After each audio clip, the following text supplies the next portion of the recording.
Alright, I am trying a mic placement basically right in front of my face, so it's still on the table. I don't have that fancy microphone arm, that brings it into the air.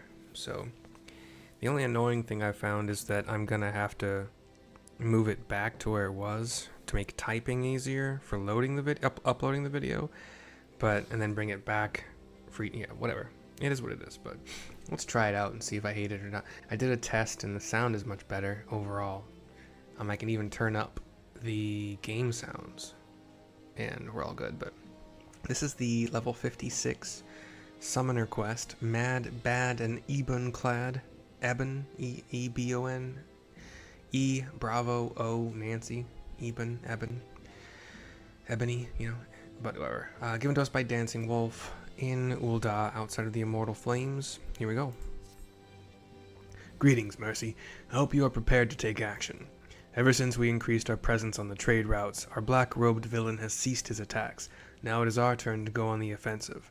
With the blessings of my superiors, I have arranged for a lightly guarded shipment of crystals with which we will lure Tristan into an ambush.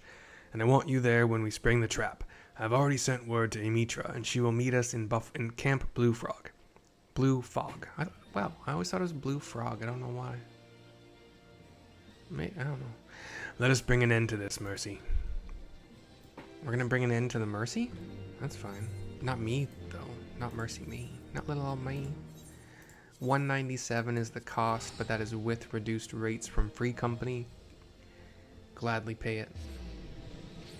I'll gladly pay you today for a teleport to today. To the east, we have Dancing Wolf and Emitra looking off into the distance at a wall of rocks. I don't think that's whatever. Anyway, continuing with Dancing Wolf. Mercy, you're here. Good. Our crystal couriers have just left camp.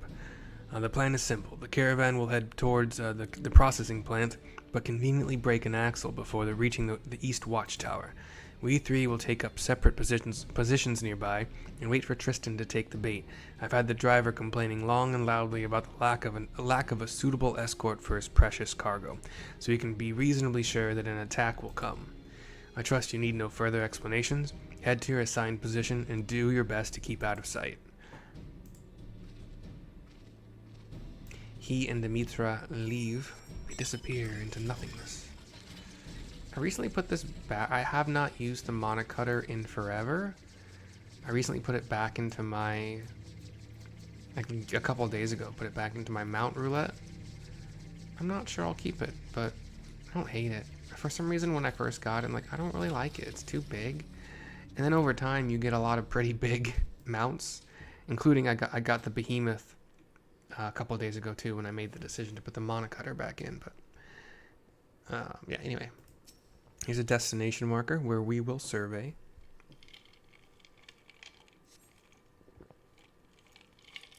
The mic being closer to my face is also going to catch all of those sounds as well. So sniffles and jingly janglies of ice in a cup. We have a cutscene where we are looking left and right. I think that's Dancing Wolf over there. A courier decoy says, "Ah, it burns! It burns!" We have looked away just long enough to see, looking back,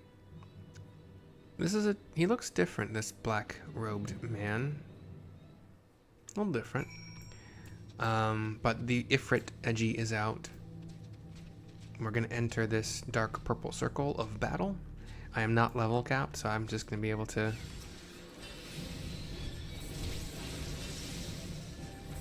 I'm not even sure spamming AoE is... Ooh, this is my first Rune 3 cast. And they're down. Definitely not Tristan. Could be a decoy, though. Tristan was always like a step ahead of us. Oh, you know what's funny? Is that this dude has bio. And bio was something that summoners had in the beginning of this game. They actually had... I think if I only played Arcanist... up to the level cap that was the free game, the trial game. And I remember there were like two different dots. I think there were two different dots. But now, aside from, like, let's see. Paladin has an AoE that has a dot on it, and Dragoon has one hit that has a dot on it, and Ninja has like an AoE area of effect that's basically a dot as long as you stand in it. Blue has some dots, but like for the most part, like castable single target dots are healers only. Samurai has a dot, single target, but like you have to build to it. But like, yeah, Summoner used to have, or some, at least Arcanist, and it got, Summoner by the transitive property. I don't know. Anyway, here's the courier decoy to continue. We're aiding him, giving him aid. We have a cutscene again. A cutscene. Dancing Wolf and Emitra come into the scene. Talk to me, soldier. Let's just grab this. I might find something better, I don't know, but I'll grab this scene. Hold on. Hey down below. Ooh. I don't really need the Chocobo cart in here. Just get this. Don't really need all that in there. I got way too much. Hold on, I'm so sorry. There. Okay. I'll live, Captain. He popped right out of thin air. Took me by surprise. The same happened to me. Another man in dark robes stepped through some manner of portal and assailed me with spells. My position also came under attack. An underling, judging by the ease with which I dispatched him. But I have never before seen such teleportation magics. The Asians have it. Pretty easily. No, it cannot be, he says, kneeling next to the downed black-robed figure. Like, these are Asian clothes. So, I don't know. But we'll see what he's... You know this man, Captain Wolf? This is Cahedin, Tristan's brother. But how? He was tempered, slain.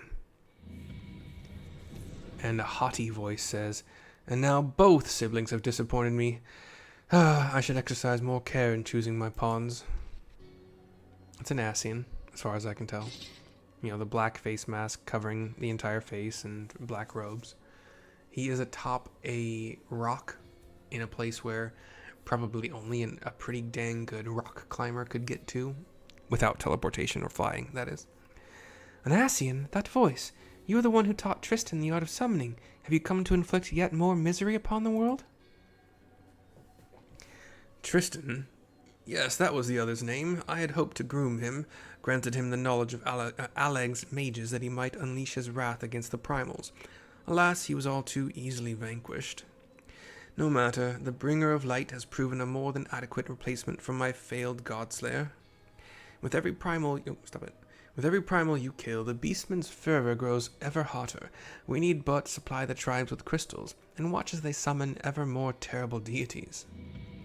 And he teleports away. When the confluence of chaos reaches its peak, the world shall be swallowed in darkness. Our master shall rise again. He says as he's teleporting out. He's gone, says Wolf. And we should be gone as well. I shall see that my soldier is treated for his wounds, that then await you outside the hollow flames.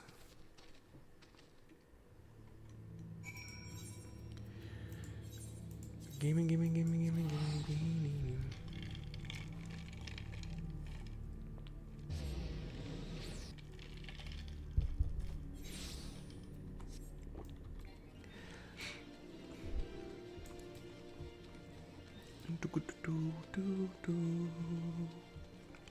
Nanamo and me.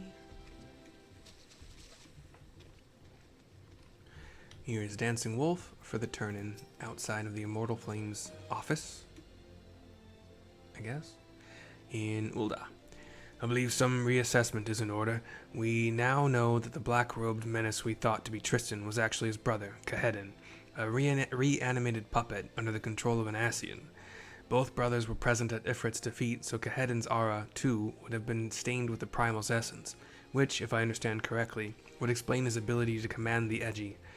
But for that Ascian to raise the lad's corpse and press him into service as his pet summoner, I shall see the Blackguard suffer for his cruel depravity.